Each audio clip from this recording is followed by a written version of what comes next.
Bilisan mo nga dyan. Ang bagal-bagal mong sekretarya. Kala mo maganda. Dapat janitress ka dito sa opisina. Sigaw ng nililigaw ng CEO at pinagbalingan ng galit habang tinapunan niya ng mainit na kape si Leia. Maganda at tahimik na sekretarya ni Daniel. Isang gabi matapos ang party, lasing na lasing si Daniel. At sa gulo ng isip at dilim ng silid, si Leia ang kanyang inangkin, imbis nang ang nililigawan niyang si Clarice. Kinaumagahan, walang paliwanag na lumayo si Leia dahil ang kahiyan at sakit. Walang nakaalam sa nangyari, pero makalipas ang ilang araw, pinatawag ng CEO ang head ng security. I want to know kung sino ang employee na huling pumasok sa office ko nung nakarang gabi. Nanlamig siya nang banggitin si... Kung bago ka pa lang sa channel neto, ibang kwento ni Ate Jane, istorya mo, ikwento ko. Huwag kalimutang pindutin ang notification bell at subscribe button. Kumikinang ang bawat sulok ng Grand Atrium ng Miranda Enterprises sa ginanap na annual victory party. May mga luhong pagkain, mamahaling inumin, at ingranding kasuotan ng lahat. Ngunit sa kabila ng kasayahan, isang pares ng matang malamlam ang palihim na sumusulyap sa isang lalaking palaging laman ng kanyang panaginip. Si Daniel Miranda, ang CEO. Si Leia, tahimik na sekretarya, ay nandun lang sa isang gilid, bitbit ang kanyang tablet, naka all black na corporate attire, at nakaban ang buhok. Hindi siya dapat kasama sa party, pero kinakailangan niya itong attendan para siguraduhing maayos ang presentation materials para kay Daniel. Grabe no? Ang hot pa rin ng boss natin kahit lasing na. Bulong ng isang empleyado sa katabing babae. Kung ako si Clarice, hindi ko na talaga bibitawan yon. Jackpot na, ganda na, yaman pa. Si Leia hindi lang umimik. Tinapik niya ang screen ng tablet niya at lumayo ng konti. Sa sulok ng ballroom, kita niya si Daniel na tinutustusan ng alak ng kanyang nililigawang si Clarice. Naka-red gown ito, seductive at mapang-akit ang aura. Pero halatang wala sa sarili si Daniel, mapungay ang mata at malakas ang tawa. Pagkalipas ng ilang minuto, nagsimula nang magsialis ang karamihan. Nagtungo si Daniel sa private lounge sa taas ng opisina. Lasing na lasing. Iniwang nag-aayos pa si Leia sa backstage. Isang tawag ang dumating sa kanyang cellphone. Galing kay Daniel. Sir? Sagot niya. Alalang baka may naiwan pa itong mahalagang bagay. Pumunta ka rito, Clarice. May hinang sabi sa kabilang linya. Halatang hilo sa kalasingan. Po? Pumunta rito. Now. Sabay baba ng tawag. Napakunot ang noo ni Leia. Bakit siya tinatawag? At Clarice ang tawag sa kanya? Umakyat siya agad pagdating niya sa lounge. Madilim ang paligid, tanging lampshade lang ang bukas. Nakaupo si Daniel sa sofa, nakasandal, bahagyang nakapikit. Sir? Maingat yung tawag.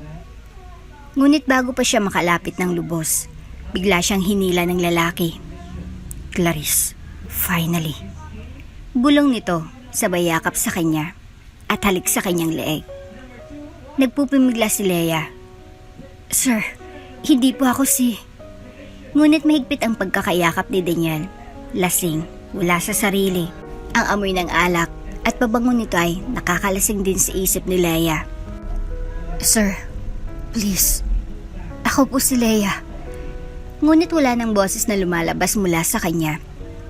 Sa loob ng ilang segundo, ang kanyang pagtutulay na tabunan ng gulo ng emosyon, ng takot, ng pagkabigla. At sa likod ng kanyang isipan, gusto niyang tumakbo, magsumbong, o sumigaw. Pero ang kanyang katawan ay tila napako. Isa itong gabi na hindi niya inaasahang mangyayari. At sa gitna ng dilim, sa loob ng kwartong iyon ng pagkakalimot at kalasingan, may nangyari sa pagitan nila. Si Leia ay nakaramdam ng kaiyan, galit, at pagkasira sa sarili. Nang mauna siyang umalis sa kwartong iyon, ay tuluyang bumagsak ang luha. Kinuha niya ang kanyang gamit at lumabas ng silid. Lahat ng dumaan sa hallway ay wala ring kaalam-alam sa kung anong nangyari. Habang naglalakad siya pa uwi, parang bumagal ang mundo, para siyang lumulutang. Inireplay niya sa isipan ang bawat eksena kagabi. Ang pagtawag sa kanya, ang pagkakakilala sa kanya bilang Clarice, ang halik, ang yakap, ang gabi na hindi mabubura. Kinabukasan, liwanag ng araw ang unang dumampi sa mukha ni Daniel. Nang tumingin siya sa tabi, wala na si Leia. Hindi man lang niya maalala ang mukha ng babae. Hindi niya maintindihan ang nararamdaman. Gusto niyang makita ulit ito ngunit di niya alam kung paano. Mula ng gabing iyon, tuluyan nang nagbago ang mundo ni Leia. Hindi na siya muling pumasok sa opisina kinabukasan. Hindi rin niya sinagot ang alinmang tawag mula sa HR o sa mismong assistant ni Daniel. Ang mga paanyaya sa debriefing meeting at reports ay nanatiling unread sa kanyang email inbox. Habang siya naman ay nakatingin lamang sa kasame ng kanyang mumunting kwarto, parang robot na walang lakas huminga. 3 araw siyang hindi lumabas. Halos walang kinain, walang tulog. Ang kanyang katawan ay naroon pero ang isip ay tila nawala sa isang mapait na bangungot na paulit-ulit niyang gustong takasan. Dumating si Clara, ang tanging kaibigan niya sa opisina, isang HR assistant na daging kakamid niya sa gitna ng mga tsismosa at mapanghusgang mata sa building. Leia, sinabihan na ako ni Ma'am Denise, kung hindi ka raw sumipot hanggang Friday, may replacement ka na sa posisyon mo. Bungad ni Clara habang inilalapag ang daladalang grocery. Hindi sumagot si Leia. Leia, magsalita ka naman. Anong nangyari? Tahimik. Alam ko may nangyari. Nakita kitang umiiyak nung gabi ng party. Alam kong hindi ka lang basta napagod. Napaluwa si Leia. Unti-unting bumulwak ang luha sa kanyang mga mata at tuluyang humulagpos ang tinig. Clara, ako ang babaeng kasama ni Sir Daniel nung gabi ng party. Nanlaki ang mata ni Clara. Ha? Anong ibig mong sabihin? Akala ko si Clarice ang nililigawan niya. Hindi niya ako nakita ng maayos. Lasing siya.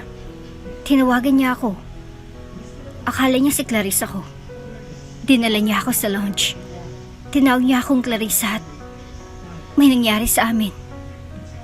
Hindi agad nakapagsalita si Clara. Nanatili siyang nakatingin kay Leia. Hindi alam kung anong uunahin, ang gulat, ang awa, o ang galit.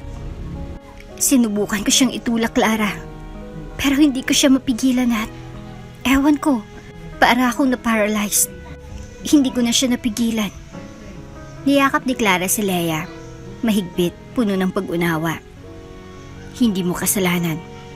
Hindi mo kasalanan yan, Leia. Paulit-ulit yang sambit habang hinahaplos ang likod ng kaibigan. Lumipas ang mga linggo. Hindi na bumalik si Leia sa opisina. Hindi rin narinyo ang kanyang kontrata. Tahimik siyang namuhay sa probinsya ng Tarlac.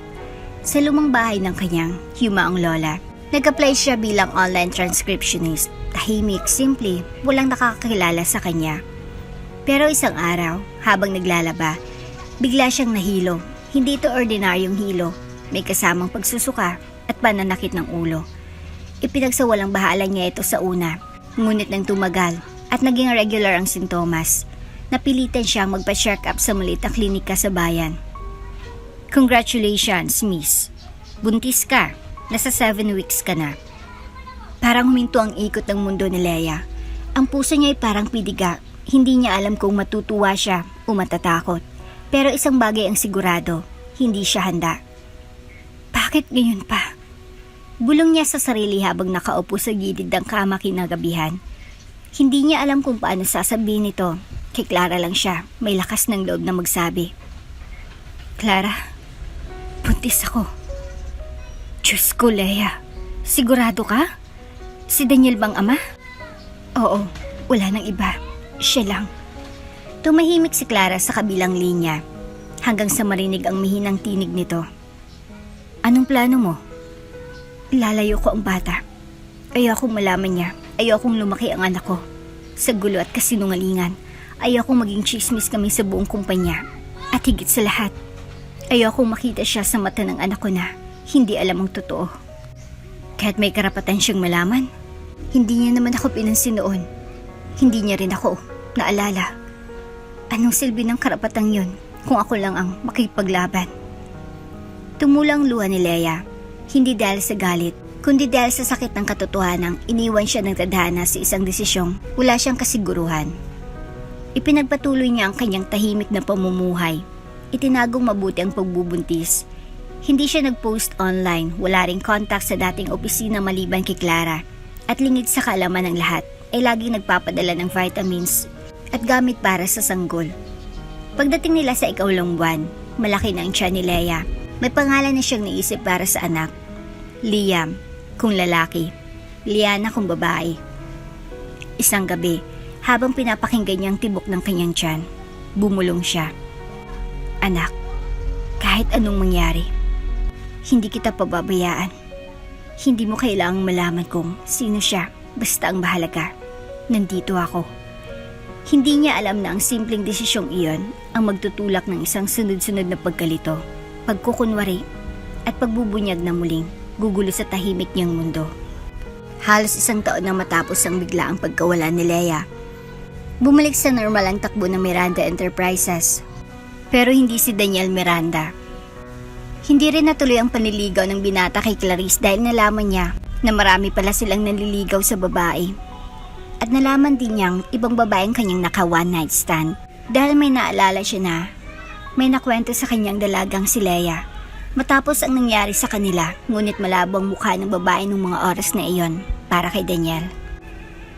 At ngayon ay sa paningin ng lahat, abala siya sa trabaho, masigasig pa rin sa pag-host ng board meetings at walang patid sa pagpapalago ng negosyo.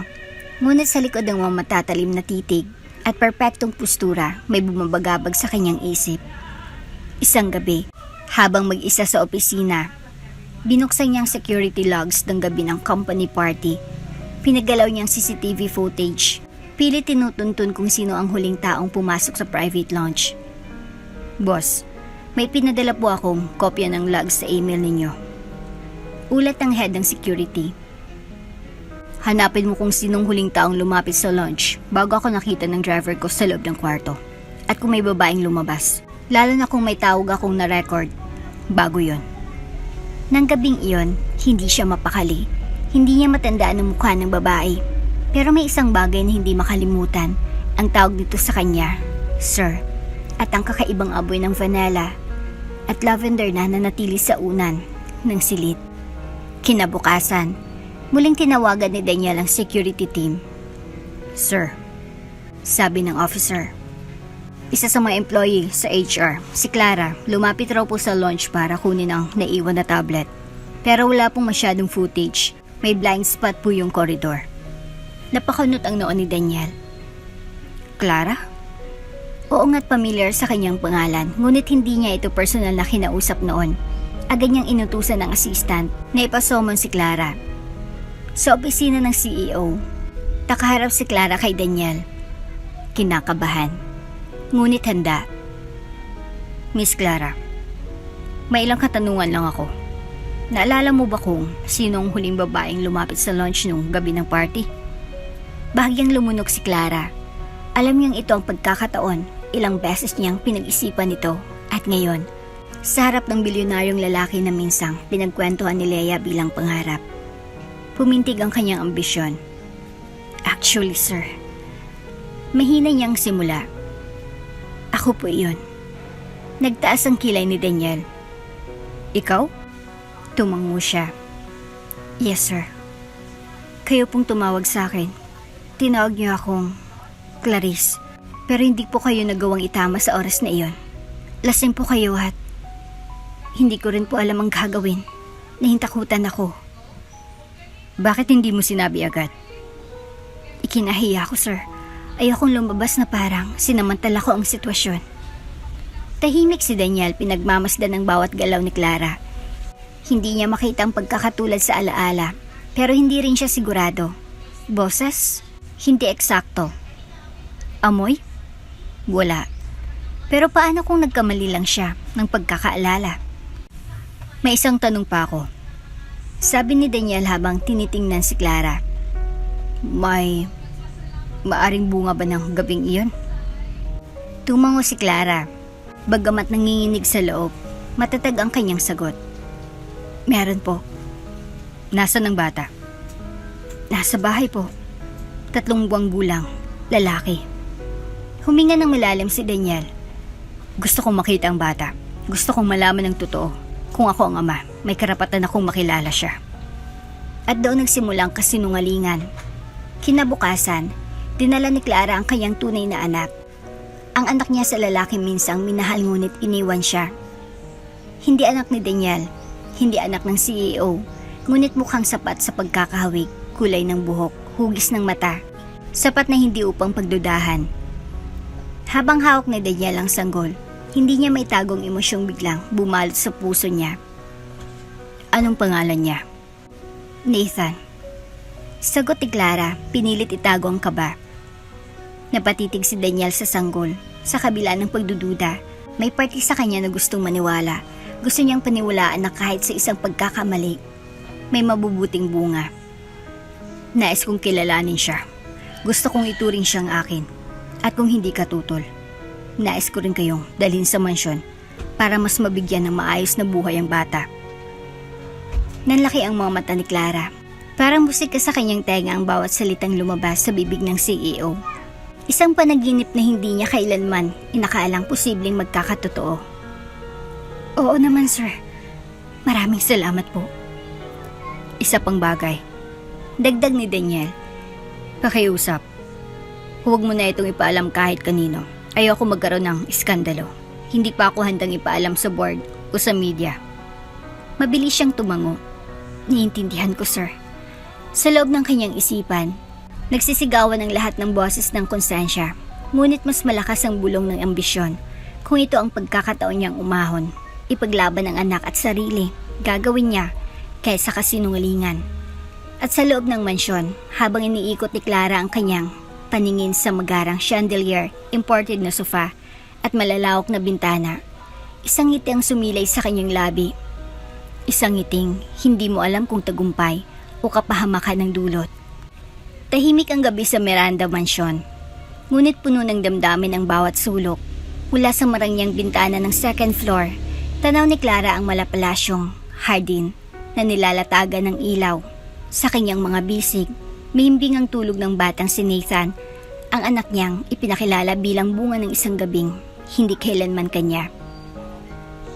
Isang linggo nang lumipas mula nang dalhin sila ni Daniel sa mansyon. Lahat ng kailangan nila ibinigay mula sa yaya ng bata hanggang sa personal na stylist at nutritionist para kay Clara. Isang buhay na hindi niya kailanman naranasan o naisip na mararating. Kung panaginip lang to, ayaw kong magising. Bulong niya sa sarili habang pinapainom ng gatas si Nathan. Pagpasok ni Daniel sa nursery, agad siyang binati ng ngiti ng CEO. Hindi itong ngiting lag nakikita ng mga empleyado sa opisina. Ito ay malumanay, payapa, may halong paglalambing. Kamusta ang mag-ina ko? Tanong niya, habang lumapit at hinawakan ng maliit na kamay ni Nathan. Mahimbing ang tulog niya. Sagot ni Clara, pilit kinukubli ang kaba. Alam mo, sa bawat araw na lumilipas, mas lalo akong naniniwala na tamang naging desisyon ko. Tungkol saan? Tanong ni Clara bagamat alam niya na ang sagot. Tanggapin kayong dalawa. Simula nung pumasok kayo sa bahay na to, pakiramdam ko buo na ulit ang mundo ko. May dahilan na ulit ako para bumangon, hindi lang para sa negosyo, kundi para sa pamilya. Muntik nang mahulog ang hawak na bote ni Clara, pamilya. Ilang taon niya nang pinangarap na maramdaman ang salitang iyon. Pero hindi sa ganitong paraan, hindi sa pamamagitan ng isang kasinungalingan. Daniel, mahina niyang sambit. Sigurado ka ba sa ginagawa mo? Paano kung... Kung ano? Putol ng lalaki. Kung magkamali ka, kung hindi pala ako ang ina ng anak mo. Tumawa si Daniel, banayad at puno ng pananalig. Sa buhay, Clara, hindi lahat sigurado. Pero minsan, kailangan nating maniwala sa nararamdaman. At sa puso ko, ikaw ang babae sa gabing yon. Ikaw ang ina ng anak ko. Tahimik si Clara, hindi niya malaman kung matutuwa o mas masisindak sa tiwala ni Daniel. Mas lumalim ang kanyang kasalanan. Pero mas lalo ring bumigat ang pangarap na ayaw niyang pakawalan. Ilang araw pang lumipas, ipinakilala ni Daniel si Clara sa kanyang inner circle. Kasama sa private dinner ang kanyang matagal ng business consultant, family, lawyer at ilang board members na malapit sa kanya. Daniel, you sure about this? Tanong ni Mr. Regalado, ang pinakamatagal na ang advisor ni Daniel. Hindi ka mahilig magpakilala ng kahit sinong babae and now, may anak ka na. Tumingin si Daniel kay Clara, saka ngumiti. Sometimes, life surprises you in the most unexpected ways, but I'm sure about them. Tahimik lang si Clara, ngunit hindi niya maiwasang mapansin ang mga matang nanunukat. Hindi lahat ay kumbinsido. Ngunit habang yakap niya si Nathan, pinilit niyang ipakita na siya ay kalmado, tiwala at karapat-dapat.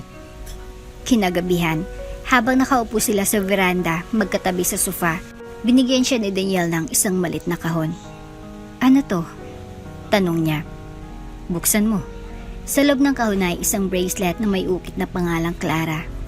Napatigil si Clara at ngumiti siya. Salamat Daniel. Sa tiwala. Hindi lang tiwala, Clara. Mahalaga ka na sa akin at ang anak natin, pero alam ko, gusto kong kasama kayo sa kinabukasan ko. Para siyang binuhusan ng malamig na tubig. Ang mga salitang matagal niya nang inaasam-asang marinig. Ngayon ay totoo nang sinasabi ng lalaking iniidolo ng buong kumpanya. Pero ang totoo, hindi siya si Leia. At ang bata, hindi anak ni Daniel.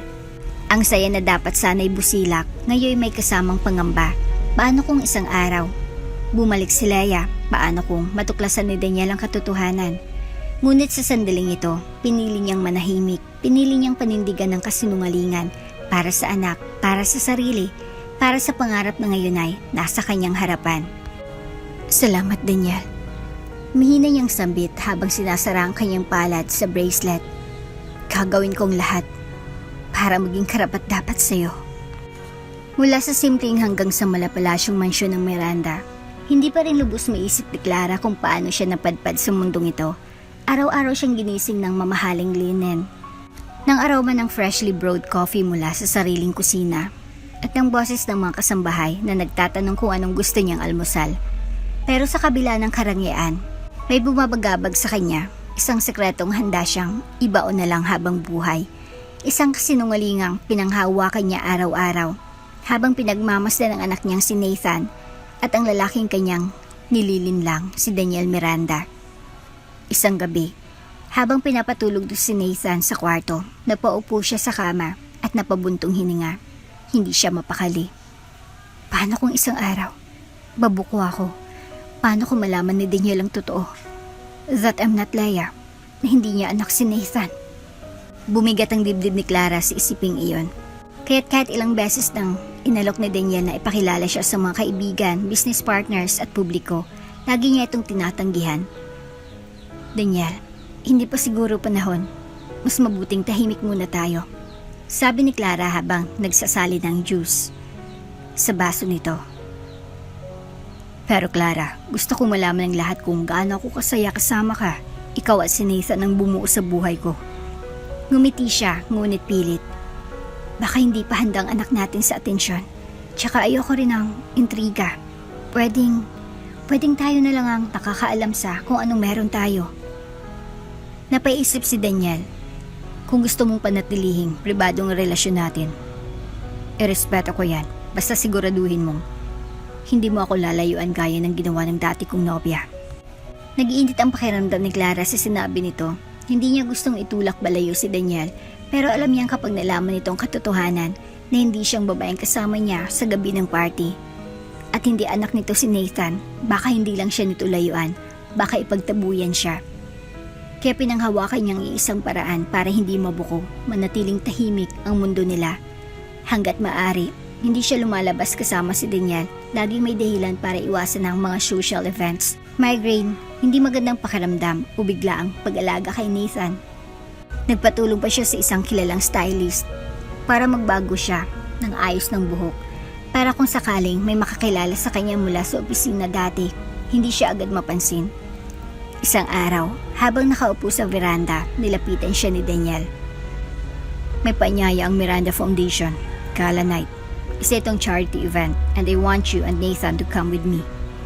Mabilis na kumabog ang dibdib ni Clara. Daniel, pwede ba? Huwag muna tayo sumama. Hindi ako sanay sa ganung event. Baka mapahiya lang tayo. Mapahiya? Saan ka nahihiya? Sa sarili ko, hindi ko alam kung paano humarap sa mga tao. Hindi ko kabisado ang mundo mo. Huminga ng malalim si Daniel. Alam mo bang kaya kita minahal? Dahil hindi ka katulad ng iba. Hindi mo kailangang kabisaduhin ang mundo ko. Basta kasama ka, sapat na. Tumango si Clara. Ngunit sa loob-loob niya, alam niyang hindi iyon totoo. Dahil kapag nalaman ni Daniel kung sino talaga siya at kung sino ang tunay na ama ng bata, baka tuluyang gumuho ang lahat. Mula sa loob ng opisina, nakatanaw si Daniel sa malawak na hardin ng Miranda Mansion habang iniikot sa kamay ang tasa ng kape. Hindi niya mapigilan ang pagbalik-balikan sa kanyang isipan ng madetalye ng isang gabi hanggang ngayon. Ay malinaw pa rin sa kanya ang boses, ang halimuyak, ang haplos. Ngunit habang minamasdan niya si Clara, ang babaeng ipinakilala sa kanya bilang si Leia, unti-unting humihina ang paniniwala niya. May mali, may kulang, may hindi tumutugma. Mula nang dinala niya si Clara at si Nathan sa kanyang bahay, palagi na lang itong aligaga, laging iwas sa usapan tungkol sa nakaraan at may kakaibang kilos tuwing tumutunog ang cellphone nito. Isang gabi, habang sabay sila nanonood ng TV, biglang tumunog ang phone ni Clara. Agad niya itong kinuha. Mabilis, parang ayaw mabasa ang pangalan sa screen. Pero sa isang iglap, nakita ni Daniel ang pangalan bago ito maswipe. Carlo. Nagkunwaring kalmado si Clara, tumayo. Saglit lang Daniel, tatawagan ko lang si Yaya. Baka kailangan ako ni Nathan. Sa labas ng veranda, hindi narinig ni Daniel ang buong usapan, ngunit rinig niya ang biglaang pagtaas ng boses ni Clara. Wala kang karapatang manghimaso. Hindi ba sinabi ko na sa'yo? Huwag mo na akong guluhin. Tahimik na bumalik si Clara makalipas ang ilang minuto. Pinilit ng ngiti. Okay na si Nathan. Nakatulog na. Yung kausap mo, si Carlo ba yun? Tanong ni Daniel, diretso. Halos hindi makahinga si Clara. Oo, pinsan ko. May problema lang, gusto magpatulong. Tumango si Daniel pero ramdam ni Clara na hindi siya kumbinsido. 5 years later, mainit at mataong ginanap ng Miranda Foundation Charity Bazaar sa bayan ng San Luis. Danda-daang pamilya mula sa iba't ibang barangay ang dumalo. May kasamang mga libreng check-up, school supplies, feeding program para sa mga bata. Isang mahalagang aktibidad ito na taon-taon ay pinangungunahan ni Daniel Miranda bilang bahagi ng corporate social responsibility ng kanyang kumpanya. Ngunit sa taong ito, mas personal ang pakiramdam ni Daniel. Tulad ng dati, suot niyang simpleng polo at pantalon. At mas pinili niyang hindi maging sentro ng atensyon. Nasa gilid lamang siya ng stage, tahimik na pinagmamasdan ang mga taong dumadalo. Hanggang naglakad-lakad si Daniel patungo sa feeding tent. Isang pamilyar na tinigang umalingaw sa kanyang tenga. Isang boses na matagal niya nang hindi naririnig. Banayad, malambing, ngunit may tagos sa puso. Liana, dahan-dahan lang. Hindi ka pwedeng tumakbo ng nakapaa. Napalingon si Daniel, doon niya nakita ang isang payat na babae na may hawak na plastic bag ng tinapay habang hinahabol ang isang batang babae na may mahabang bukat, maputing kutis. Parang tumigil ang mundo niya. Si Leia. Hindi siya sigurado noong una. Marami namang babaeng kahawig dito, lalo pat nakasimpleng t-shirt at maong pants lang ang babae. Nakabusod ang buhok. May bakas ng pawis sa noo at halatang hindi sanay sa ingranding kapiligiran. Ngunit nang tumawa ang bata, napatigil si Daniel. Ang ngiti nito, ang hugis ng mata, at lalo na ang malalim nitong mata sa ilalim na sumasalamin sa kanya noong bata pa siya. Kamukha niya.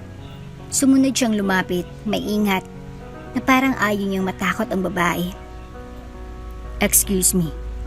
Mahinang sabi ni Daniel. Napalingon si Leia at sa isang iglap, dagtagpo ang kanilang mga mata. Natigilan si Leia, halos nabitawan niyang plastic ng tinapay. Namutla siya at mabilis na inlibot ang paningin. Waring gustong tumakas, ngunit huli na. Nakilala siya ni Daniel. Leia? Bulong ni Daniel. Hindi niya na napigilan. Mabilis siyang lumapit. Leia? Ikaw ba talaga yan? Sir Daniel. Mahina niyang sagot, pilit pinipigil ang pagkatulala. Anong ginagawa mo rito? Akala ko matagal ka nang umalis ng bansa. Umiling si Leia. Nagtrabaho lang ako sandali sa ibang probinsya. Hindi ako umalis ng Pilipinas. Tumingin si Daniel sa batang babae. Anak mo?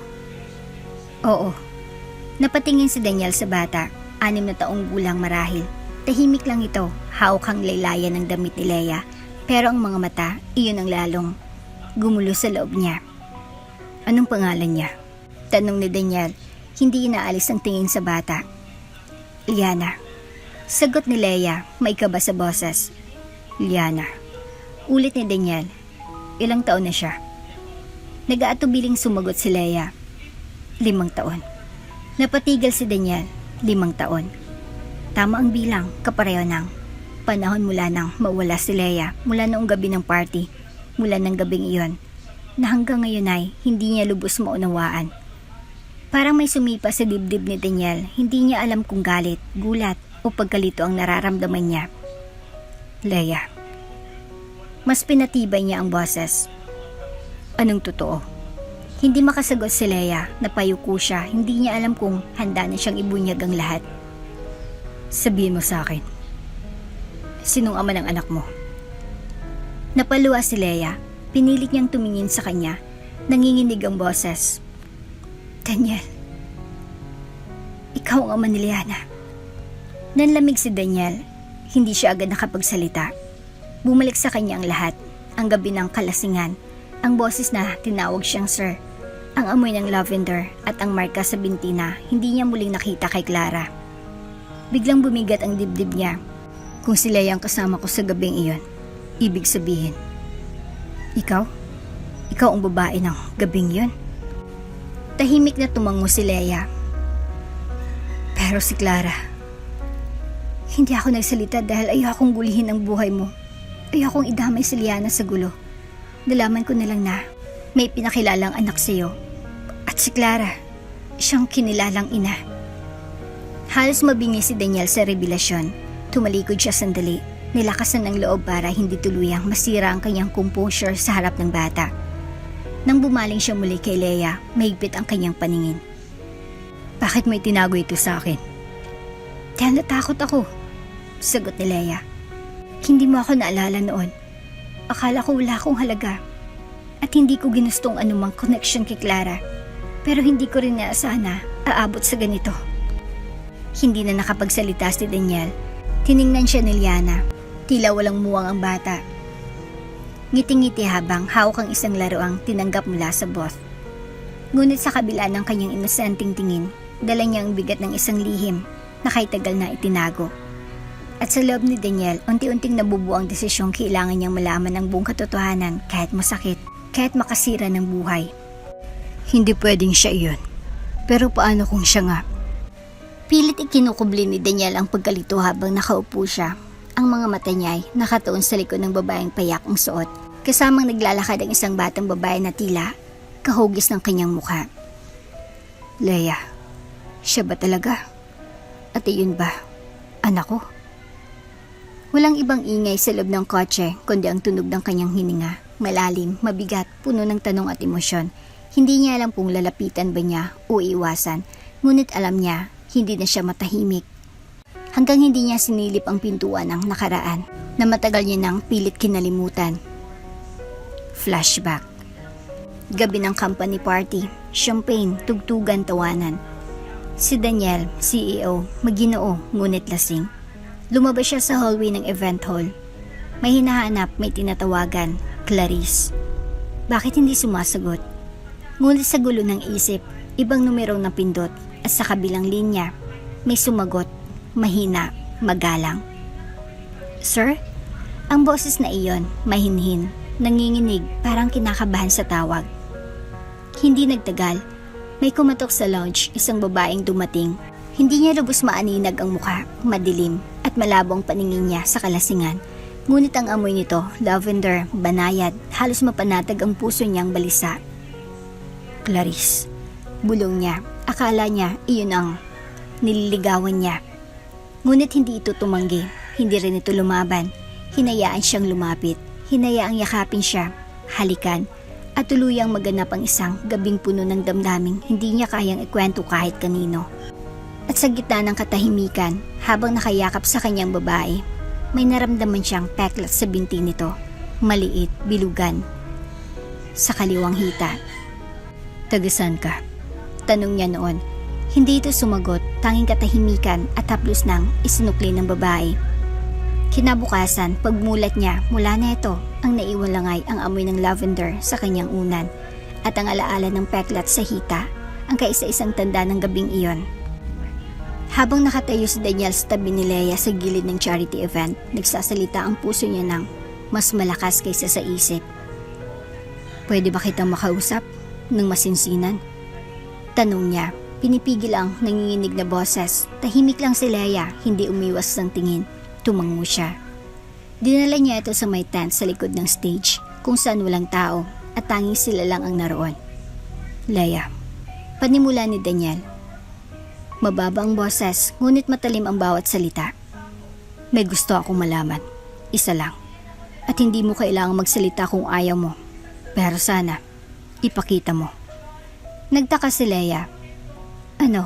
Ano yun?" "May marka ka ba sa binti mo? Kaliwang hita?" Nanlaki ang mga mata ni Leia, halos manghina ang tuhod niya. "Peklat?" Tumango si Daniel. "Oo, isa lang yun, maliit. Pero iyon lang ang naiwan sa alaala ko. At gusto kong makita, para masigurado ko." Hindi gumalaw si Leia. Sa loob-loob niya, alam niyang ito ang sandali ng katotohanan. Ang sandaling hindi niya maitatago ang lahat. Ang sandaling susugal siya sa posibilidad ng pagtanggap o tuluyang paglayo.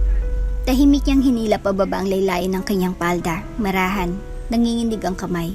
Sa ilalim ng putlang balat, lumitaw ang isang malit na peklat sa kaliwang hita, bilog, mapusyaw. Tila naaaninag pa kahit tagal na ng pagkakapinsala. Parang may pumasok sa loob ni Daniel. Nabingi siya sa sarili niyang emosyon, sa mga tibok ng puso, sa mga alaala, sa katotohanan. Parang na-rewind ang gabi ng pagsasama nila. Naririnig niyang mahinhin na boses, nararamdaman niyang haplos, naamoy niyang lavender. Lahat ay bumalik, lahat ay naging malinaw. Si Leia ang kasama niya, hindi si Clara. At kung si Leia nga, ibig sabihin, ang batang nakita niyang kamukhang kamukha niya ay anak niya. Napaatras siya. Napaupo sa bangkong kahoy, hawak ang sentido, nangingilid ang luha, galit, sakit, gulat, ngunit higit sa lahat, pagkabigo. Bigo sa sarili, bigo sa mga desisyong pinaniniwalaan, at bigo sa babaeng halos sinamba niya sa ngalan ng pagmamahal. Clara. "Leia." Halos babulong yung tawag. "Anong nangyari? Bakit mo ko iniwan?" Hindi na rin napigilan ni Leia ang kanyang emosyon. Tumulo ang luha sa kanyang pisngi habang nagsalita. "Dahil natakot ako, Daniel. Hindi mo ako naaalala. Hindi mo alam na akong kasama mo. At ayokong ipilit ang sarili ko sa isang lalaking hindi naman sigurado kung sinong minahal niya." Napatitig si Daniel, ang sakit ng katotohanan ay tila pumunit sa kanyang dibdib. "Pero ako dapat ang naghanap sa'yo," sabi niya, paus ng boses. "Ako dapat ang lumaban. Pero naniwala ako sa kasinungalingan. Naniwala ako kay Clara. Hindi ko sinasadyang malaman mong may iba na palang ipinakilalang anak mo." Dugtong ni Leia. "Nakita ko sa news, mas pinili kong manahimik. Kahit araw-araw ay gusto kong isigaw na anak mo si Liana."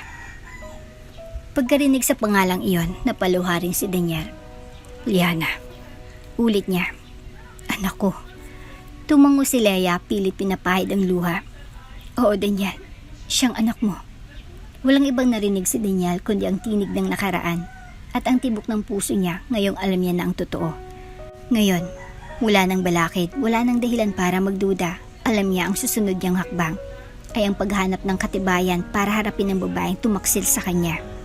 Walang ibang tunog sa silid kundi ang mahinang pag-click ng laptop habang binabasa ni Daniel ang laman ng email mula sa Confidential Diagnostic Center na pinuntahan niya 2 araw nang nakalipas. Sa kanyang mesa, naroon pa rin ang tasa ng kape. Matagal nang malamig, gaya ng damdaming nanunuot sa kanyang dibdib. Ang email ay may isang attachment. Paternity DNA test result. Confidential. Sa loob-loob niya, alam niya ng sagot, Ramdam niya. Nang makita niya si Liana, naramdaman niyang may bahagi ng kanyang sarili sa bata. Ang mata, ang ngiti, ang mga kilos. Pero kailangan niya ng isang katotohanang hindi nabubura. Katotohanang kayang tumindig laban sa lahat ng kasinungalingan. Bumuntong hininga siya, binuksan ang file. DNA result. Adrian Daniel Miranda. Sample A. Liana G. Santos. Sample B. Result 99.99%. Probability of paternity positive. Hindi nakagalaw, tila unti-unting bumagsak sa kanyang bigat ng mundo. Ang impormasyong ito na matagal niyang hinanap, ngayon ay nasa harapan niya na. Anak niya si Liana. Si Lea ang babaeng kasama niya sa gabing iyon, at si Clara, isang malaking kasinungalingan. Hindi niya alam kung anong uunahin, ang saya sa pagkatuklas ng katotohanan o ang sakit ng pagkakanulo ng babaeng buong puso niyang pinagkatiwalaan. Ang babaeng halos pakasalan niya na, ang babaeng tinuring niyang ina ng kanyang anak. Lea, tama ka. Bulong niya sa sarili habang pinapahid ang luwang hindi niya na malayang tumulo. Tama ka sa lahat ng panahon na pinili mong manahimik para sa anak natin. At ako ang nagbulag-bulagan. Tumayo si Daniel, wala nang dapat sayangin. Dapat nang harapin ang katotohanan. Kinagabihan, nagpunta siya sa tinutuluyan ni Lea, walang anonsyo, wala ring text, basta na lang siyang kumatok. Pagbukas ng pinto, nagulat si Lea, hawak niyang isang basang tuwalya. Galing sa pagligo ni Liana, nang makita niyang mata ni Daniel, alam niya nang may dalang bigat ang pagbisita nito. Daniel, may kailangan tayong pag-usapan.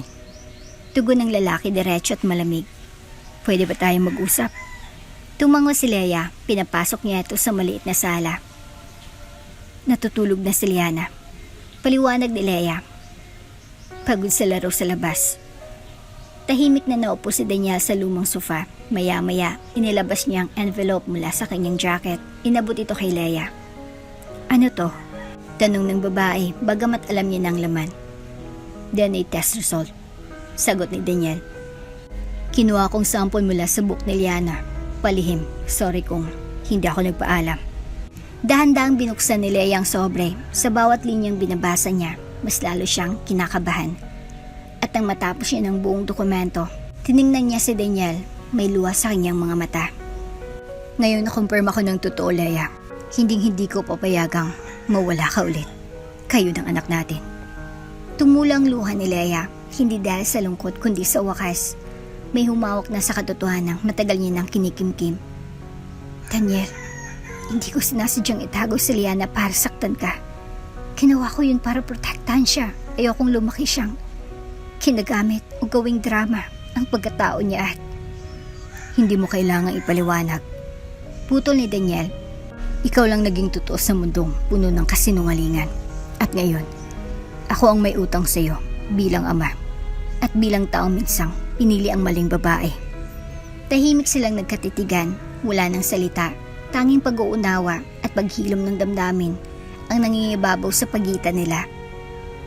Kinabukasan, bumalik si Daniel sa mansyon. Nasa sala si Clara, nag-aayos ng ilang documents habang may hawak na tasa ng kape. Pagpasok niya, na hindi siya ngumiti, sa halip, inilapag niya sa harapan nito ang parehang envelope. Ano to? Tanong ni Clara, naguguluhan. Basahin mo. Binuksan ni Clara ang dokumento habang binabasa. Unti-unting nawala ang kulay sa kanyang mukha, nanlaki ang mga mata. Nanginginig ang kamay. 10A test? Mihinang sabi, sa anak ng babaeng yun? Sa anak ko. Mariing tugon ni Daniel. At hindi mo siya anak. At lalong hindi si Nathan ang anak ko. Napatayo si Clara, hawak pa rin ang papel. Daniel, please, I can explain. Wala kang dapat ipaliwanag. Putol ni Daniel, mahigpit ang tinig. Alam ko ng lahat. Ginamit mo ako. Ginamit mo ang kwento ng babaeng iyon. Ang kwento namin ni Lea. Ginamit mo ang anak mong si Nathan para lokohin ako. Dahil mahal kita. Siga ni Clara, duhaan. Dahil akala ko kapag pinaniwala kita, matutunan mo rin akong mahalin. Hindi ka lang nagsinungaling, Clara. Nagnakaw ka ng pagkakataon. Tinanggalan mo ako ng karapatang makilalang anak ko. Ilang taon mong itinago sa akin ng totoo. Ilang taon mo akong ginawang tanga. Lumod si Clara. Daniel, patawarin mo ako, please. Hindi ko na alam kung paano ako mabubuhay kung aalis ka. Tumingin si Daniel matigas ng loob, ngunit may luha sa kanyang mga mata. Umalis ka, Clara. At sa pagkakataong ito, huwag ka nang babalik. Daniel, huwag mo akong paalisin. Hindi ko kaya. Umiiyak si Clara. Yakap-yakap ang binti ng lalaking minsan niyang minahal. Umarahil, sinusubukang mahalin. Gagawin ko ang lahat. Bumawi lang ako, kahit ano pa, para lang manatili. Pero nanatiling matigas ang mukha ni Daniel. Hindi siya makatingin ng diretso kay Clara. Hindi dahil sa awa, kundi dahil sa sobrang pagkadismaya. Si Nathan. Huwag mo siyang turuan. Manloko ng ibang tao. Mahina ngunit mariin niyang tugon.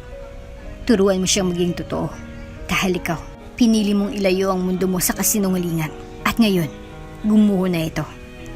Pero Daniel, tumigil ka na. Sa pagkakataong ito, tumingin na siya sa babae. Hindi na ito ang tinging may lambing. Hindi na ito ang titig ng pag-ibig. Ito ay tinging puno ng panghihinayang at ang isang desisyong matagal nang hinog sa sakit. Hindi ko na kayang ipilit ang sarili ko sa relasyong peke. Pinilit kong paniwalaan na tayo, Clara, na may halagang pinagsamahan natin. Pero lahat ng yun, binura mo dahil sa isang kasinungalingang pinili mong panindigan. Tumigil si Clara sa pag-iyak. Ang panginginig niya ay napalitan ng tahimik na pagkabigla. Hindi na siya humingi ng paliwanag. Alam niyang tapos na. Wala na siyang puwang sa mundong minsan niyang inagaw. Tahimik na tumayo si Daniel. Tumalikod siya, ngunit bago siya tuluyang lumabas sa silid, muli siyang nagsalita. Hindi ko ginagawa to dahil sa galit. Ginagawa ko to dahil kailangan. Dahil sa wakas, alam ko na kung sino talagang dapat kong piliin. At sa isang malalim na buntong hininga, tuluyan na siyang lumabas ng silid. Habang binabagtas ni Daniel ang mahabang hallway ng Miranda Mansion, dama niya ang bigat ng lahat ng nangyari. Ngunit sa likod ng bawat hakbang ay may panibagong linaw, isang direksyong walang kasinungalingan, kundi katotohanang minsan niyang binaliwala. Si Liana, ang anak niya, at si Leia, ang babaeng hindi kailanman humingi ng kapalit, ngunit siyang nagdala ng tunay na bahagi ng buhay niya. Sa puntong iyon, alam ni Daniel kung saan siya patutungo. Sa tahanang hindi ginuguhit ng papel, apelyido o kayamanan, kundi ng katotohanan at pagmamahal. Maagang tumambad ang malamig na hangin sa Miranda Mansion. Tila baramdam ng paligid ang papalapit na pagtatapos ng isang matagal na panloloko. Sa harap ng malalaking pintuan, nakaayos ang 3 maleta. Tahimik ang mga kasambahay, walang nagsasalita, walang gustong makialam. Sa gitna ng mga ito, naroon si Clara, nakayuko. Nakasuot ng simpleng beige na blouse, namumugto ang mga mata sa walang tigil na pag-iyak. Katabi niya si Nathan, nakasuot ng backpack na may cartoon character at tahimik lamang habang mahigpit na hawak ang kamay ng ina. Wala ni isang kasambahay ang lumapit upang magpaalam. Marahil ay utos iyon ni Daniel. Marahil ay respeto o marahil ay lahat sila gaya ng amo nilang si Daniel ay labis na nasaktan. Maya-maya, bumukas ang pintuan sa itaas ng hagdan. Lumitaw si Daniel, suot ang itim na long sleeves at nakatayo sa taas. Tahimik siyang nakatingin sa baba. Sa babaeng minsang sinasandalan niya. At sa batang minsan niyang inakalang bahagi ng kanyang kinabukasan. Hindi na siya bumaba, hindi na siya lumapit, walang salita, walang paliwanag, wala ring luha. Daniel, tawag ni Clara, pilit inaabot ang tingin ng binata. Please, kahit man lang kay Nathan, magpaalam ka sa kanya. Ngunit nanatiling tahimik si Daniel, pinili niyang hindi lumapit. Hindi dahil wala siyang pakialam, kundi ayaw niya ng dagdagan pang sakit. Ayaw niya nang masaktan si Nathan sa isang paalam na hindi naman totoo. Mami, bulong ni Nathan habang kumakapit sa braso ng ina. Diba sabi mo, mahal tayo ni Daddy? Halos mamatay si Clara sa tanong na iyon. Hindi niya alam kung paano sasagutin. Hindi niya kayang sabihin ng totoo, ngunit ayaw rin niyang dagdagan ng kasinungalingan. Anak, bulong niya, pinipigilan ng luha. Mahal ka ni Daddy, pero minsan, hindi lahat ng pagmamalay nasusuklian sa paraang gusto natin. Nagpakalakas si Clara. Lumapit siya sa gitna ng receiving area at tumingin sa taas. Daniel, salamat. Sa lahat. Alam kong mali ako, pero sana balang araw, patawarin mo rin ako para sa sarili mo, para kay Nathan. Walang tugon si Daniel, sa halip tumalikod siya, marahang naglakad paakyat sa ikalawang palapag, isang mabigat na hakbang ng tuluyang pagputol sa nakaraan. Habang umaakyat si Daniel, nagsimula na ring umalis sina Clara at Nathan, tahimik, walang eksena, walang sigawan. Pero bawat yapakay parang punglo sa dibdib ni Daniel. Pagpasok niya sa opisina, isinara niya ang pinto at tumayo sa harap ng salamin. Sa sariling refleksyon, nakita niyang isang lalaking pagod, sugatan ng loob, ngunit ngayon malaya na rin. Humugot siya ng malaling buntong hininga. Tapos na. Bulong niya. Sa wakas, tapos ng kasinungalingan. Ngunit alam niyang hindi pa tapos ang lahat. Marami pa siyang kailangang harapin. Isa na roon ay ang totoong pamilya na matagal niya nang pinabayaan. Si Leia at ang anak nilang si Liana. Sa kabilang banda, habang papalayo ang sasakyan ni Clara sa gate ng Miranda Mansion, hindi mapigil ang babaeng mga luha. Si Nathan ay nakasilip lamang sa bintana. Pilit hinahanap ang ama sa likod ng matataas na pader. Wala siya, Mami. Akala ko lalabas siya para mag-wave. Huwag kang mag-alala, anak. Mahinang sagot ni Clara. Pilit nilulunok ang pait. Darating ang araw, maiintindihan mo rin. At tuluyan na nga siyang nawala sa buhay ng lalaking minsan niyang ginamit at hindi kailanman tunay na minahal. Kinabukasan, maagang nagbalik si Daniel sa bahay ni Leia. Bitbit niya ang mga bagong laruan, libro at ilang gamit para kay Liana. Mga bagay na sanay napunan niya noon pa man. Pero higit sa lahat, ang dala niya ngayon ay hindi material kundi ang paninindigang buhay ng nawawala sa kanila, ang pamilya. Pagdating niya, naabutan niyang nagwawali si Leia sa bakuran. Nang makita siya ng babae, bagyang nag-iba ang hitsura nito. Hindi na kagaya ng kahapon na puno ng kaba, ngayon halatang pagiging maingat pero mas tiyak ang mga kilos. Maaga ka. Maikling bati ni Leia. Gusto kong makita si Liana bago siya pumasok sa school. Sagot ni Daniel, may ilang gamit din ako para sa kanya. Tumango si Leia ngunit hindi ngumiti. Tumalikod siya para buksan ang gate. Habang nasa loob ng bahay, tahimik na inihanda ni Leia ang almusal ni Liana. Si Daniel naman ay tahimik na pinagmamasdan ang mag-ina. Sa bawat galaw ni Leia, naroon ang pagiging isang ina, banayad, disiplinado, marunong, at lalong lumalim ang paghanga ni Daniel sa babaeng matagal niya nang hindi pinapansin. Ilang sandali pa, lumabas si Liana, naka-uniforme at dalang maliit na bag. Papa! Masayang bati ng bata. Sabay yakap sa leeg ni Daniel. Napatingin si Leia, hindi niya inaasang tatawagin siyang Papa nang ganun kabilis. At hindi rin niya alam kung matutuwa siya o mas matatakot. Pagkatapos mag-almusal, hinatid ni Daniel si Liana sa tricycle terminal. Nang makaalis ng sasakyan, bumalik siya sa harap ni Leia. Leia, panimula niya, gusto ko sanang kausapin ka tungkol sa atin. Nagpatuloy si Leia sa paghugas ng pinggan. Hindi mo kailangang sabihin, Daniel. Alam ko na. Alam mo nang gusto kong bumawi. Alam kong nagsisisi ka. Alam kong gusto mong makasama si Liana. Pero Daniel, hindi ako sigurado kung dapat ba kitang pagkatiwalaan. Napalingon si Daniel halatang nasaktan. Alam kong marami akong pagkukulang. Pero Leia, hindi ko sinasadyang talikuran kayo noon. Naniwala ako sa iba dahil hindi ko alam ang totoo. Dahil wala akong maalala. Pero ngayon, buong buo kong alam kung sinong anak ko at kung sinong babaeng minahal ko. Kahit hindi ko agad na amin. Tumigil si Leia sa paghugas. Humarap siya kay Daniel. Basa pa ang mga kamay, ngunit mas basa ang mga mata. Hindi ako galit, Daniel. Ang totoo, mas galit ako sa sarili ko. Kasi kahit anong sakit ang naranasan ko noon, kahit ilang gabi akong umiiyak, kahit ilang beses kong sinabing kaya ko to nang wala ka. Pagdating mo kahapon, hindi ko matanggihan ang puso ko kasi mahal din kita. Napatingin si Daniel, napatitig siya kay Leia, ang babaeng kahit puno ng hiya at sugat ay marunong pa rin magsabi ng totoo.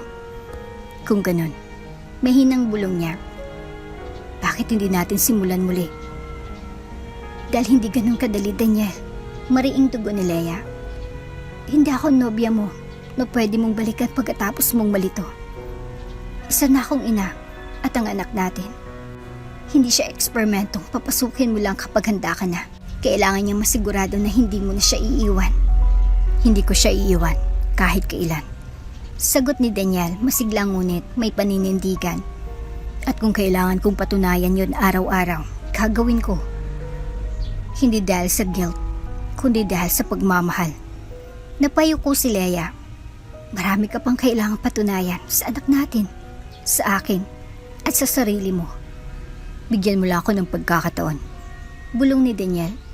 Hindi ko inaasang patawarin mo ako agad. Pero Leia, handa akong lumaban. Hindi para kuhaanin ka, kundi para patunayan na hindi ka lang dapat minahal noon, kundi araw-araw, mula ngayon. Hindi sumagot si Leia, ngunit sa kanyang katahimikan may damdaming hindi na kayang itago. Ramdam ni Daniel na kahit puno pa ng takot at alinlangan ng puso ni Leia, hindi nito kayang baliwalain ang damdaming matagal nang nakabaon. Bago siya umalis, iniabot ni Daniel ang isang malit na sketchpad kay Leia. Para kay Liana. Nag-drawing ako kagabi. Gusto ko sana may parte ako sa mga kwento niya. Tiningnan ni Leia ang laman. Drawing ni Daniel ng isang malit na pamilya. May batang babae sa gitna, isang ina at isang ama na hawak ang kamay nila. Sa ilalim nito ay may nakasulat. Lalaban ako para sa'yo, para sa atin. Hindi nakala ni Leia na darating ang araw na ang tahimik nilang buhay ay muling babaguhin ng isang taong matagal niyang isinara ang puso para sa kanya. Pero ito si Daniel, araw-araw dumadalaw. Laging may dalang simpleng bagay, pagkain, school supplies para kay Liana, minsan bulaklak mula sa hardin ng eskwelahan o kahit panyo kapag alam niyang umuulan. Mula sa lalaking minsang tumalikod, ngayon ay isang ama at lalaki na marunong ng manindigan. Bakit mo ginagawa lahat to? Tanong ni Leia minsang nadatnan niyang pinapalitan ni Daniel ang bubong ng kanilang malit na kubo gamit ang sariling gastos. Dahil gusto kong maramdaman mong hindi kita iiwan. Hindi lang dahil sa anak natin, kundi dahil sa'yo, sa inyong dalawa. Nagkatinginan sila at sa mga mata ni Leia, unti-unting nawawala ang pait ng nakaraan. Hindi pa rin ganap ang tiwala pero may puwang na, may espasyo na muling binubuksan. Sa mga sumunod na araw, si Daniel ang naging consistent na tagapaghatid at sundo kay Liana. Tuwing lunch break, pinupuntahan niya ito sa eskwelahan at minsan ay nagbaod pa siya ng paborito nitong sopas. Si Papa, lagi akong inaabutan sa gate. Kwento ni Liana habang sabay-sabay silang kumakain ng tanghalian. Napatingin si Leia sa bata, sa kanyang ngiti, sa kinang ng mga mata nito at nararamdaman niya ang isang bagay na matagal nang hindi niya naramdaman, katahimikan. Hindi dahil walang ingay, kundi dahil tahimik na ang puso niyang dati puno ng duda. Isang gabi, habang natutulog na si Liana, naiwan sina Daniel at Leia sa labas ng bahay, nagkakape sa ilalim ng ilaw ng poste. Salamat, mahinang sabi ni Leia. Napatingin si Daniel. Para saan? Sa lahat, sa effort sa araw-araw mong paninindigan. Sa hindi pagsuko. Ngumiti si Daniel. Alam kong wala akong karapatang madaliin ka, pero salamat sa pagbibigay mo ng kahit konting espasyo. Tumango si Leia. Wala pa akong kayang ipangako, pero gusto ko lang malaman mo, napapansin ko lahat. Hindi ka na katulad ng dati. Natahimik sila, pero ang katahimikan ay hindi na mabigat. Waray pareha silang nagkakaintindihan, kahit walang salita. Sa isang community event sa barangay, inimbita si Leia na magluto para sa feeding program ng mga bata. Nagulat siya nang malaman niyang si Daniel pala ang isa sa mga co-sponsor ng event. Para saan pat CEO ako kung hindi ko malang matulungan ang mga taong mahal ko. Biro ni Daniel. Sa buong araw na iyon, si Daniel ang naging assistant ni Leia. Siyang taga-abot ng kaldero, taga-ayos ng mesa, taga-punas ng pawis. Ang laki na ng pinagbago mo. Sabi ng isang kapitbahay. Ang swerte ni Leia, nagbalik ng ama ng anak niya na ganyan kabait. Napangiti si Leia at sa unang pagkakataon, hindi siya nahiya sa komento dahil sa puso niya alam niyang hindi na siya nag-iisa. Isang hapon habang naglalaro si Liana sa likod ng bahay, lumapit si Daniel kay Leia na nooy naglalaba. Leia, may tanong ako. Ano yon? Sagot niya. Patuloy sa pagkukusot ng damit. Pwede bang ngayong gabi ako lang man ang magluto ng hapunan niyo? Napatawa si Leia. Sigurado ka ba? Baka ma-food poison kami. Gusto kong subukan. Sa bahay ko puro chef ang nagluluto. Gusto kong matutunan kung paano ba magpakain mula sa sariling kamay. Yung tipong ikaw ang gumawa, ikaw ang nag-alay.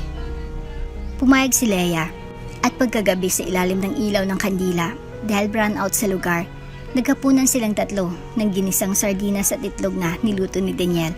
Walang espesyal sa putahe pero espesyal ang bawat subo dahil sinamahan ito ng katapatan, presensya at pagsisikap. Kinagabihan, habang pinapatulog ni Leia si Liana, hindi niya mapigilang mapatitig sa anak. Liana, bulong niya, masaya ka ba kapag kasama ang papa mo? Opo, mama. Sagot ng bata. Lagi pa akong excited kapag nakikita ko siya. Pwede ba natin siyang kasama palagi? Napaluwa si Leia. Sa wakas, nararamdaman niya na hindi lang siyang tinatablan ng panunuyo ni Daniel. Pati ang anak nila ay unti-unting nabubuo. Hindi lang bilang bata, kundi bilang isang buong anak sa harap ng kanyang magulang. Sa labas, habang nagliligpit ng kanyang gamit sa sasakyan, lumabas si Leia. Daniel, napalingon ito. Bakit? Kung hindi ka pa busy bukas, may PTA meeting sa school ni Liana. Baka gusto mong sumama. Saglit na natigilan si Daniel, pero pagkaraan ng ilang segundo, ngumiti siya. Kaya't isama mo ako sa linis ng classroom. Pupunta ako. Ngumiti si Leia.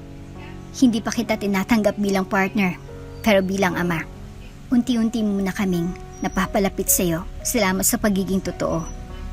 At sa mga sandaling iyon, tila may pinto sa puso ni Leia na bahagyang bumukas.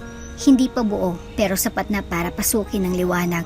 Liwanag ng posibilidad ng paghilom at marahil ng panibagong pag-ibig. 1 year later.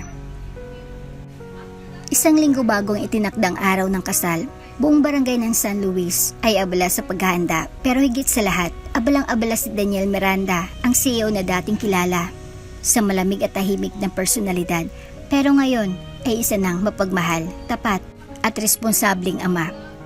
Wala nang dapat pang hintayin.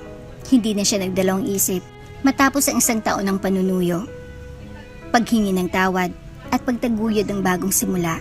Ngayon handa na siyang buuin ang habang buhay kasama si Leia at Liana. Sa isang ingranding hardin na matatagpuan sa likod ng Miranda Mansion, itinayo ang isang napakagandang altar, pinalibutan ng mga putit gold na bulaklak hanggang fairy lights at soft instrumental music na umalingangaw sa buong paligid. Nagsidatingan ang mga panauhin mula sa Maynila, San Luis at ilang partners ni Daniel sa negosyo. Lahat ay nakasuot ng formal pero ramdamang kasabikan at saya sa paligid. Si Liana, ang flower girl, nakasuot ng puting bestida, may koronang gawa sa mga tunay na bulaklak. Higit sa lahat, siyang pinakamasigla dahil sa wakas, opisyal nang mabubuo ang pamilyang matagal niyang hinintay. Nang lumabas si Leia mula sa bridal car, halos suminto ang mundo ni Daniel. Suot niyang isang eleganting puting gown na may lace detail. At sa kanyang mukha, hindi lang ang ganda ng isang nobya, kundi ang tapang ng isang inang bumabangon sa lahat ng sakit. Habang lumalakad si Leia sa aisle, sa pilig ng ilang barangay tanod na nagsilbing escort niya sa kawalan ng ama, lumuluwas si Daniel sa altar. Hindi niya alintana ang dama ng panauhin. Ang tanging mahalaga ay ang babaeng dahan-dahang lumalapit upang piliin siya. Hindi lang ngayon, kundi habang buhay. Pagdating ni Leia sa harap niya, hindi niya naiwasang bulungan ito. Salamat, dahil pinili mo muli ako. Salamat din, dahil pinatunayan mong iba ka na ngayon. Nang bigkasin ng pare ang mga panata, sabay nilang sinabi, sa hirap at ginhawa, sa totoo at sakit, ikaw at ako habang buhay. Pagkatapos ng kasal, nagpalakpakan ng lahat. Tumulo ang mga luha ng kasambahay, kapitbahay at mga bisitang negosyante, hindi dahil sa ingranding handaan, kundi sa kwento ng dalawang pusong muling nagtagpo. Lumipas ang mga buwan. Masaya, tahimik, at buong pagsasama nila Daniel, Leia at Liana.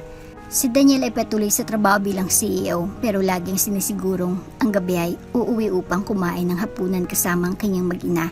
Si Leia naman ay nagsimulang mag-manage ng isang maliit na foundation na nagbibigay ng tulong sa single mothers. Inspirado ng kanyang sariling pinagdaanan, Si Liana ay mas masigla, mas masaya sa eskwelahan. Wala na siyang tanong kung nasa ng daddy niya dahil mula umaga hanggang gabi, alam niyang naroon ito. Hindi lang sa bahay, kundi sa bawat bahagi ng kanyang puso. Habang nagkakape si Daniel sa veranda ng mansyon, lumapit si Leia. Suot niyang simpleng beige na duster. Kumakabog ang kanyang dibdib, hawak niyang isang test kit. Daniel, tawag niya. Tumayo agad si Daniel, lumapit, kita sa mata ang pag-aalala. Bakit? Okay ka lang ba? Ngumiti si Leia, sabay abot ng kit. Mukhang may parating. Tiningnan ni Daniel ang resulta, may dalawang malinaw na guhit. Leia, buntis ka? Halos hindi makapaniwala ang tinig niya. Tumango ang babae. Oo, magkakaroon na si Liana ng kapatid. Hindi alam ni Daniel kung iiyak siya o tatawa. Sa sobrang tuwa, niyakap niya si Leia ng mahigpit at sabay hinaplos ang tiyan nito. Salamat, Leia. Sa pangalawang pagkakataon, binigyan mo ako ng bagong simula. At sa isang mansyon na minsang naging tahimik sa kasinungalingan, ngayon ay puno ng halakhakan, iyakan ng bata, halik ng mag-asawa at yakap ng tunay na pamilya. Si Daniel na minsang naligaw ay ngayon ay haligi ng tahanan. Si Leia na minsang itinago ang sakit ay ngayon ay ginang ng isang lalaking tapat na sa kanya.